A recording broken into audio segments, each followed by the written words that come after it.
Me he prolongado un poquito, pero he querido citar párrafos de lo de Cerrón, doctor Francisco Tuela. Buenos días. Chema, ¿cómo estás? Buenos días, encantado de estar en tu programa, especialmente un día feriado. Un día feriado, primero de noviembre, muy importante. Lo han hecho levantar, lo han hecho, bueno, levantar, tú te levantas temprano. Tú te levantas temprano.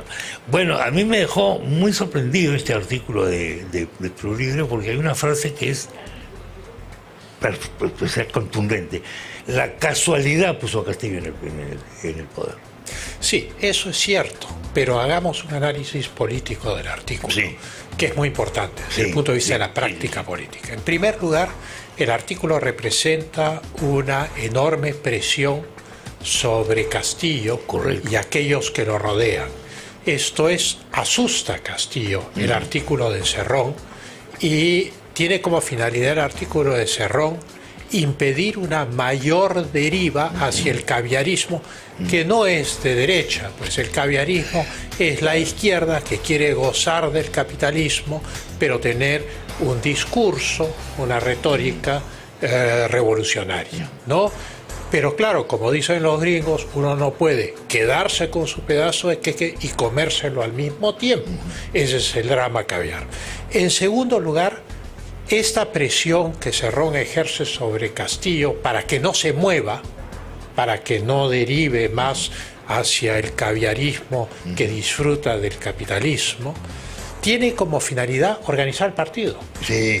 O sea, produce una parálisis en el gobierno de Castillo, y esa parálisis, por miedo al partido, por razones ideológicas, permite que Cerrón y sus partidarios vayan organizando el partido. Y por eso es muy importante que Castillo, por más que haya llegado por casualidad a Palacio de Gobierno, por más que solo querían una bancada, y todos los términos que en el fondo son denigratorios de Castillo, que Cerrón pone en el artículo, lo que es importante para Cerrón es mantener a Castillo mientras organiza el partido, porque de alguna manera hay una protección del Estado o una no intervención del Estado en la organización del partido, que es lo que Lenin propone en ese folleto publicado en París en 1904. Para terminar, para terminar, ¿cómo se organiza el partido? Mediante la agitación y la propaganda, el agitprop soviético. Ahí está la carátula. Ahí está la carátula. Entonces, ¿cómo se hace la agitación y la propaganda? En las minas. Claro. Y entonces el incremento de los conflictos sociales a partir de ahora va a ser exponencial, porque los conflictos sociales agudizan las contradicciones, y la agudización de las contradicciones es el mecanismo para la construcción del partido. De tal manera que el Perú está en la experiencia tuya y mía, que hemos visto todo un proceso de más de 60 años, un proceso político. Yo diría que en los últimos 53 años hubo momentos dramáticos para la clase media peruana, la radicalización de la revolución de Velasco, que provocó migración, provocó quiebra generalizada de negocios, luego el primer gobierno de García, que produjo un estallido general cuando trató de nacionalizar la banca, y ahora esto, ahora Castillo. Castillo es el tercer golpe letal a las clases medias peruanas. Toda esa reforma tributaria de Franque apunta a perjudicar personas, todas situadas en la clase media, para que no puedan vender su terreno, para que no puedan vender su departamento. Que me dice, tengo un departamentito. Claro, y ahora ¿cómo lo vendo si me van a subir los impuestos? Con el banco hipotecario, ¿te acuerdas del banco hipotecario? Correcto. ¿Quién? Vivo de eso, soy una vieja que vive de eso. ¿Qué hago? No, ¿Quién le puede decir? Y muchísima gente. O sea, todo el fenómeno de construcción informal que luego es legalizado a través del COFOPRI. Sí. En los conos, en las periferias de las ciudades del Perú, en la periferia de todas las ciudades del Perú, ya tienen algún tipo de título que le permite a la SUNAT caerles encima y cobrarles los nuevos impuestos. Por eso es que yo creo que estamos en un momento tenebroso de la historia del Perú, en un momento dramático, el peor que van a vivir las clases medias desde en los últimos 53 años. Como tú has señalado, para un leninista verdadero, más importante que a precipitar la revolución es construir el partido.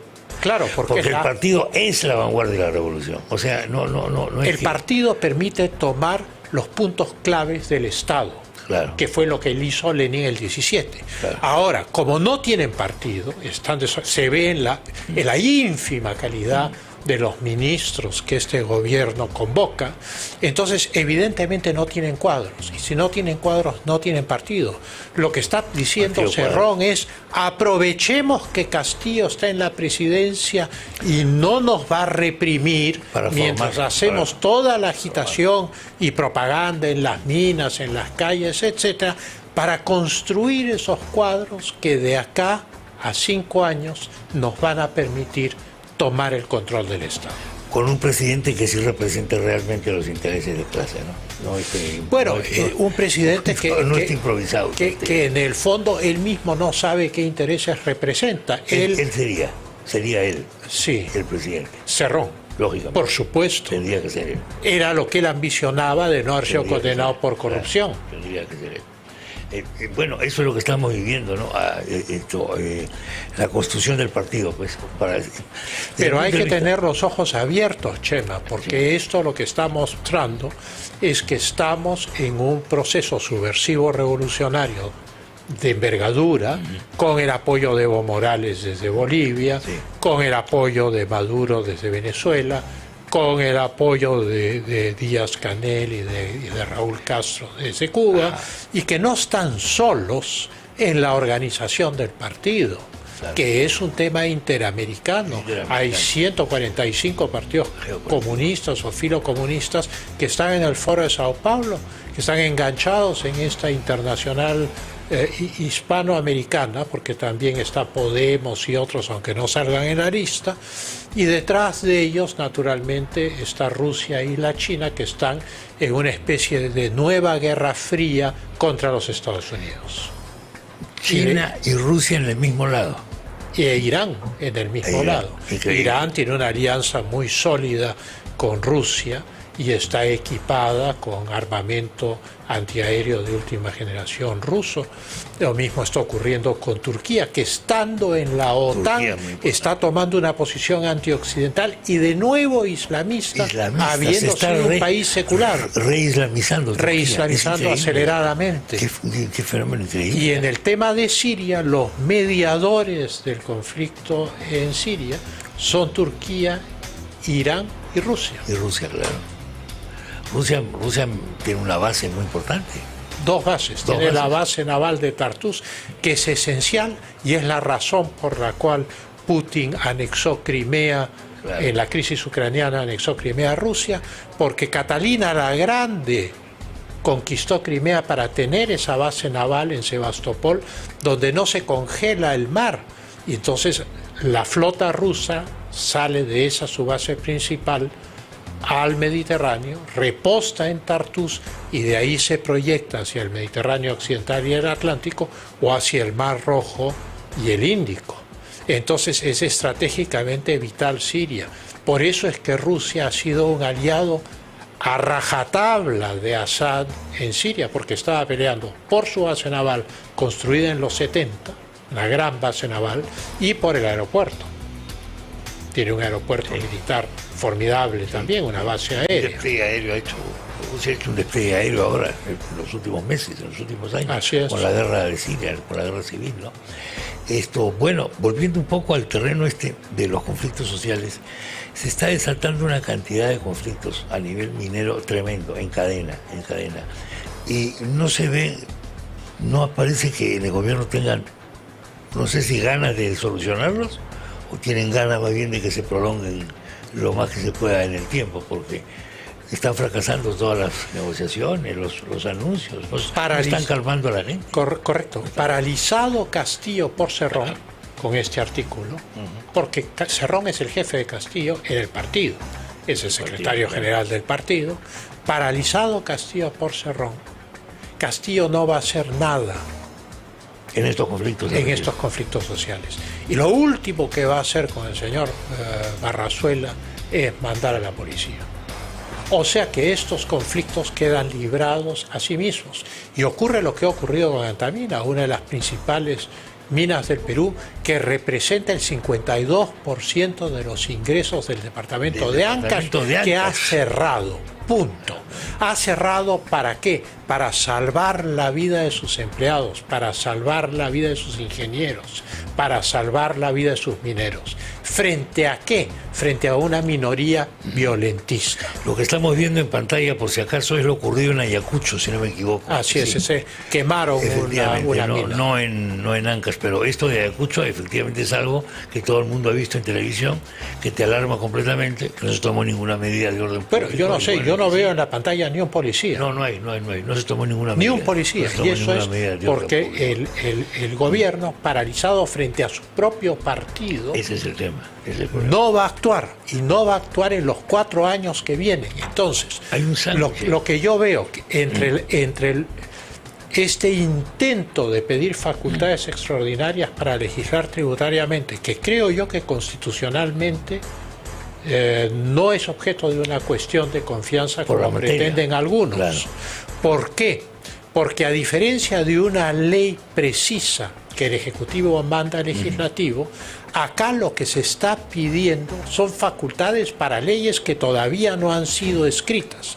Y como lo señala un artículo de alguien que no puede sospecharse que sea de derecha, sí caviar, pero no de derecha, que es el doctor César Landa, que ha escrito un artículo sobre la cuestión de confianza, etcétera, dice que se ha abusado de las facultades extraordinarias y que el monopolio de la legislación lo tiene el Congreso. Entonces, pedirle al Congreso que apruebe otorgar facultades extraordinarias sin colocar los textos de las leyes concretas en ese pedido, porque esa es la idea del pedido de facultades, es una cosa que el Congreso no puede aceptar bajo pena de destruir económicamente al Perú. Es así de sencillo. Claro, el Congreso estaría abdicando de una cosa básica, ¿no? Estaría abdicando a su monopolio de legislar, estaría legislando sobre algo incierto, me voy a explicar.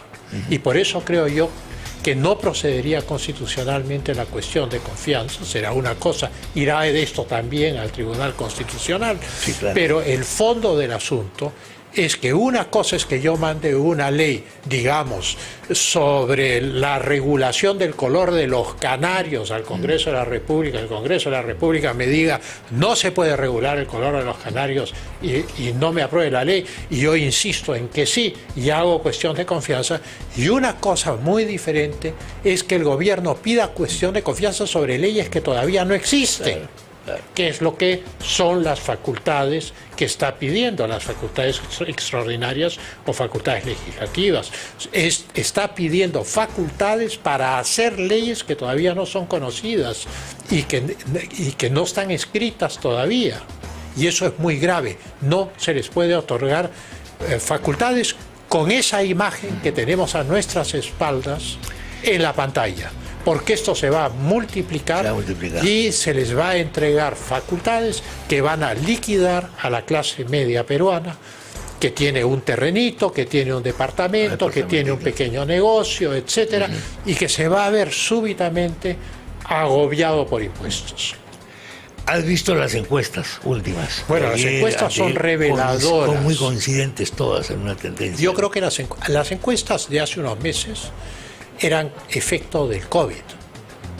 Las encuestas de esta última semana son efecto del desamparo en el cual se siente la gente, porque los primeros 100 días, que normalmente son una luna de miel entre el gobierno y la población, han sido no una luna de miel, sino una luna de hiel, en la cual el desconcierto es completo, el gobierno no ha hecho nada, y la gente no sabe a qué atenerse.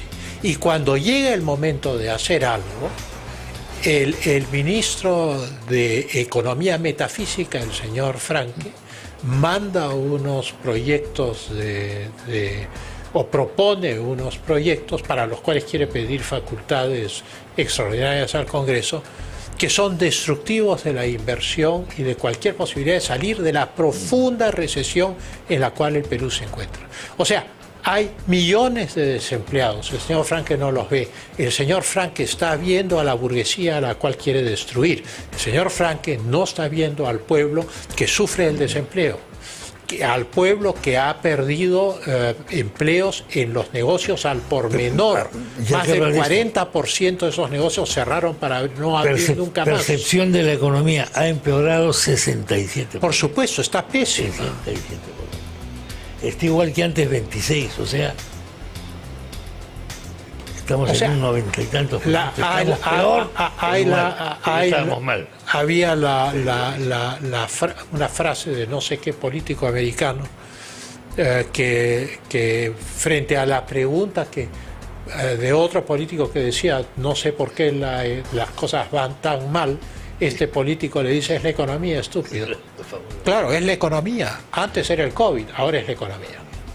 Está pésimo. O sea, el COVID ya ha pasado a segundo plano de nuestra preocupación. Claro, porque si algo ha proseguido, sí, ha sido el plan de vacunación. Es verdad. En los últimos 2 gobiernos. Entonces, sí, ese plan de vacunaciones ha hecho que las salas UCI estén a 1/3 de capacidad. Y ya la gran crisis en la cual nos encontramos el año pasado haya quedado atrás. Pero ahora el problema es comer. Sí, para 9 millones de peruanos que han perdido sus empleos o que están en empleos completamente marginales. Hemos vuelto otra vez a pisar tierra después de la burbuja COVID y nos damos cuenta de que la economía está fatal. La economía está fatal. El presidente en Bolivia, por si acaso no es una metáfora lo que estoy diciendo, está físicamente en Bolivia. No en Paita. No en Paita. No en la luna de Paita. Y la luna de Paita o el sol de Colán, decían antes, ¿no? Los piuranos. No vamos a la cumbre climática. No vamos a la cumbre climática. El presidente no va, quiero decir, ¿no? Pero va a Davos. Él va a Davos, sí. ¿Cómo ves eso?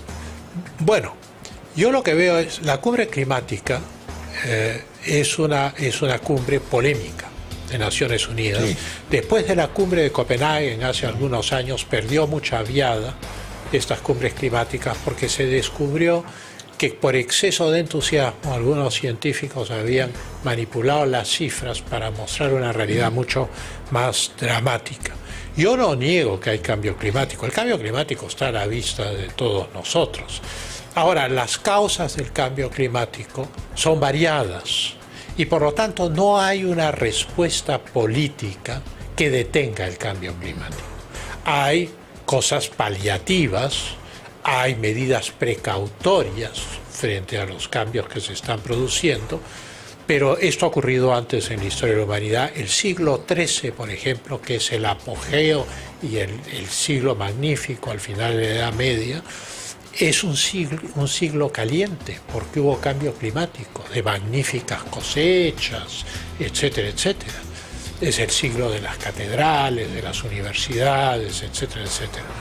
El siglo XIX fue un siglo frío, y cuando uno va a los museos y ve los uniformes de los ejércitos, son todos de paño. ¿Qué ejército podría circular hoy en un campo de batalla con un uniforme de paño? Moriría de calor antes de que le caiga una bala enemiga. Entonces el cambio climático es una realidad, lo que pasa es que viene en periodos largos y cíclicos. Sí hay cosas que hacer, hay que conservar la naturaleza, hay que sacar el plástico en los océanos, no me cabe duda.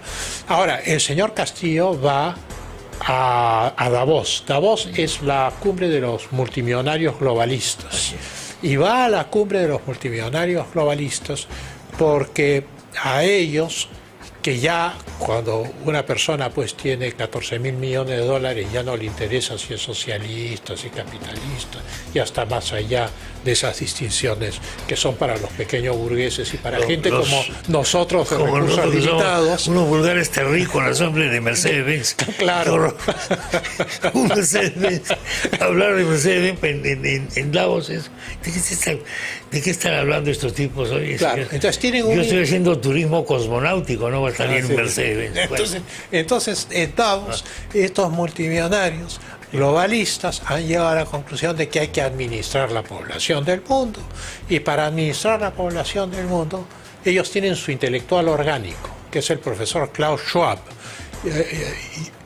Yo conozco al profesor Klaus Schwab, yo he estado en Davos, sí, es un profesor muy, muy alemán, por no decir más. ¿Qué edad tendrá ahora? Schwab es un hombre que debe andar, calculo yo, por los 80 años. 80 años, ya. Sí. O sea, pero está bien, digamos, todavía y todo. Habla y todo. Bueno, intelectualmente no está bien, porque su nueva tesis, en esa época era el consenso de Washington. Claro. Había que liberalizar, yo hablo del año cuando yo conocí a este señor y a Davos, era el año 95, había que liberalizar, había que simplificar la administración, cosa que siempre hay que hacer, dicho sea de paso, porque el Estado es como la mala hierba, o sea, crece y hay que recortarla siempre, porque si no, oprime a la población. Pero fuera del consenso de Washington y eso, hoy día el profesor Schwab aparece en YouTube proponiendo el matrimonio de Adam Smith y Karl Marx. Yo hasta ahora no he logrado comprar ni siquiera en un supermercado de especialidad gastronómica una mezcla homogénea de agua con aceite. No ha sido inventada todavía. Entonces el matrimonio de Marx, el teórico del comunismo, con Adam Smith, que no es el inventor del capitalismo, sino el constatador, el que constata que ese es el método de producción imperante en la sociedad humana, pues naturalmente esas dos cosas no pueden juntarse. Una es totalmente teórica, ha fracasado repetidas veces, el fracaso más estruendoso es la Unión Soviética, las repúblicas comunistas del este de Europa, Cuba, Venezuela, en fin, no es necesario hacer grandes demostraciones sobre el fracaso del comunismo, del socialismo marxista. Y por el otro lado, el capitalismo funciona a pesar del Estado y a pesar de las prohibiciones, que es la informalidad. Claro. Ahora, la informalidad no hay que glorificarla, porque la informalidad masiva, como es el caso del Perú, lleva a problemas muy, muy serios de orden económico en el país. O sea, promueve la creación de mafias. No sabemos afrontar. El Estado fracasa constantemente. Yo no sé si se puede afrontar, dado el volumen que ha adquirido, a menos que los incentivos para formalizarse sean superiores a los incentivos para ser informal. Con paquetes tributarios se reinformaliza mucha gente. No, con lo que ha propuesto Franke a la prensa y que ha sido objeto de 2 primeras planas de gestión, ya la informalidad había pasado el 70%, está cerca del 80, 79, 80%. Bueno, con esto vamos a pasar al 100% de informalidad. Además, las calificadoras de riesgo como Standard & Poor's o Fitch nos han tumbado al suelo, lo que significa que nadie va a invertir en el Perú hasta no ver que cambie el régimen político. Y si el régimen político no cambia, que es lo que Cerrón está poniendo el cerrojo con su artículo para paralizar a Castillo y para que no intervenga en la construcción del partido a través de la agitación y propaganda, bueno, no sé qué va a ser del país. Yo veo con una preocupación profundísima lo que no es otra cosa que el programa de la ruina del pueblo peruano y de la ruina de las clases medias peruanas. Francisco Tudela, como siempre, muy interesante. Esto da para mucho más. No hemos hablado, por ejemplo, de Afganistán, que es el gran exportador de droga, y el segundo ya parece que está siendo el Perú. Nosotros somos el segundo exportador de droga de América Latina, con 810 toneladas de cocaína refinada al año. Parece que esa es la ruta, el dorado peruano estaba acá nomás, no estaba en... Bueno, muchas gracias, Francisco. Muchas gracias, Chema. Ha sido muy amable por venir el día 1 de noviembre, día feriado, pero en fin. Encantado. Tenemos que hacerlo. Gracias. Francisco Tudela estuvo con nosotros.